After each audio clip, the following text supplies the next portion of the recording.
Let's be honest, saving £5,000 sounds impossible when rent, bills and food prices keep climbing up every month. But what if I told you that with the right system, you can achieve that in 6 months, even with an average UK income? No extreme budgeting, no skipping of coffees here, just practical strategies that work in real life. So without further hesitation, let's get right into it.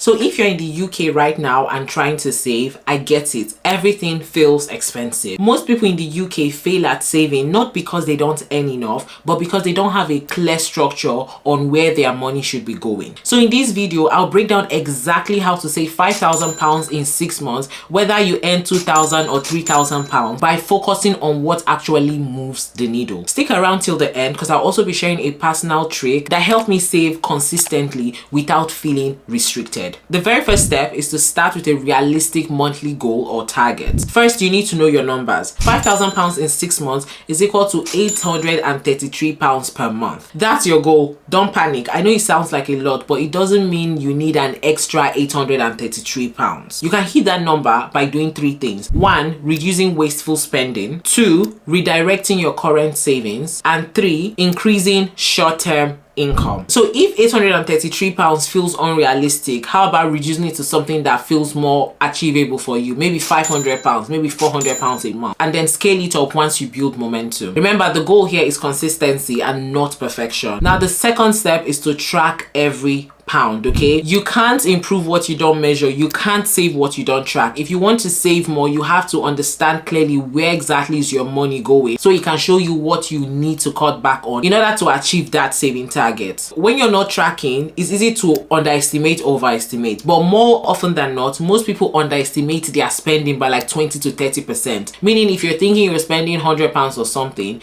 without tracking, chances are you're actually spending £120 or £130, because when you track, you know for certain where your money is going. So before you actually try to save £5,000, you need to spend a month tracking every penny to know where your money is actually going. You need to look at your expenses for at least a month and figure out your baseline of your expenses before you can even say, oh, I'm trying to save £5,000. You need to know what is your starting point exactly. So you can use apps to make this easier. Okay, there are several apps out there that help you with budgeting and also keeping an eye on how you spend. Even in, for example, the Monzo app, they do like a spending analysis. There are apps like Emma Finance, which can help you with breaking down your expenses, you know, reviewing all the things you're spending on. You can also even use Plum. So like there are several apps out there that makes this a bit easier, so you don't even have to do it manually. But if you want to do it yourself, where you track every expense, which is what I do, and it gives me so much clarity and control with my money, you can download my income and expenses tracker sheet, which is linked in the description box below. It has preset formulas and also like a how-to video on how to use the tracker, link in the description box below. So remember, the idea for tracking is not to make you feel guilty, okay? It's to give you clarity, because once you see what the problem is, then you can fix it. The next step after that is to automate and separate your savings. One of the biggest mistakes people make is saving manually. What most people do is they get paid, they spend first, and then they save whatever is left. And that's the wrong way to go about it, because that never works. So you need to change that order. Essentially, set up a direct debit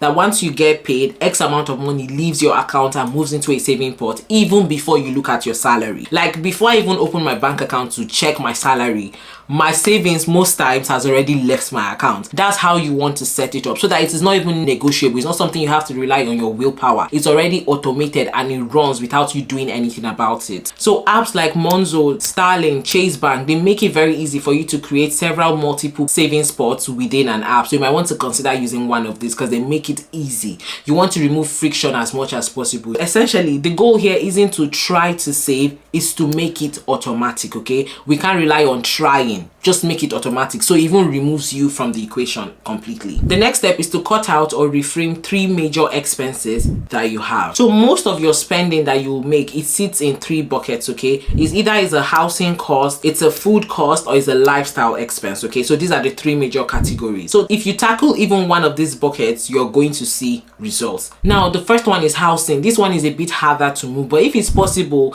to renegotiate your rent or to move out from where you currently are, that can make make a huge difference, because even £100 difference in your monthly rent makes a huge difference. Now the second bucket, which is food. Cost of groceries are nearly up by 25% since 2021. It keeps climbing, so food is actually expensive. So if you can meal plan, okay, go to the shop with a list so you don't buy things that you don't need, and then sign up for like supermarket rewards. For example, you have like Asda rewards, you have like Tesco club cards, you know, all these little pounds here and there, they add up eventually. So that's one way to try and reduce or tackle the cost associated with food, and try as much as possible to reduce takeout. Cook more than you eat out. Meal plan your meal for the week so that you even reduce like impulse spending on food items. And then the last bucket, like I said, is lifestyle. You want to audit your lifestyle. Are there things you can let go of, things that are non-essential, things that you can, you know, repurpose that spend to put towards the savings to hit the £5,000 savings in 6 months. Also, like subscriptions, you want to also audit your subscriptions. Are there any one that you're not using? For example,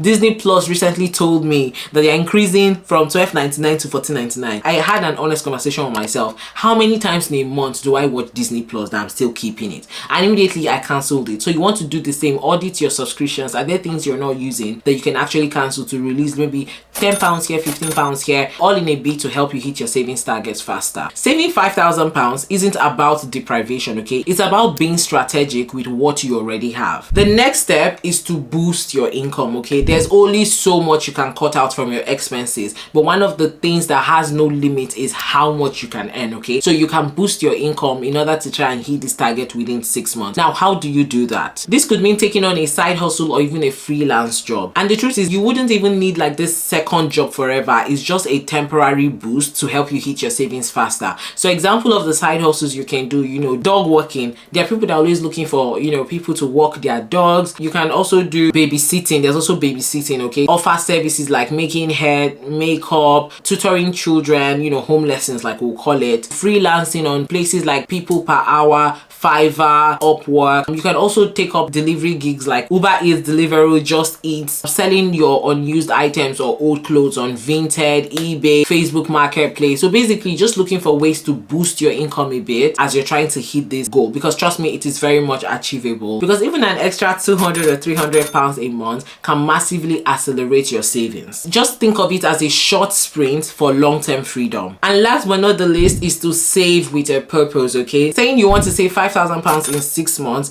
as opposed to saying, oh, I'm saving £5,000 towards a deposit, there's a huge difference, okay? You are more likely to stay motivated with the savings that has a goal or a purpose tied to it. So don't just save for the sake of it. Attach a purpose to that savings, to this amount that you're trying to hit. Why are you trying to save £5,000? What's the end goal? So ask yourself, what is this £5,000 for? Is it for your first property deposit? Is it you're saving for an emergency fund? Are you trying to save to buy a car? Or like you're trying to use the money to clear debt? You need to figure out what the purpose or the goal is for that savings. The truth is, when your savings has a name, you're less likely to dip into it. Purpose gives your money direction, and direction keeps you disciplined, and that's where we want to be. All right guys, so there you have it. These are the exact steps that I'll take if I'm trying to save £5,000 in 6 months. So just to recap, the first step is to set your monthly target. The second thing is to track every pound. The third is to automate and separate your savings. Fourth point, cut out major expenses strategically. The fifth point is to boost your income temporarily,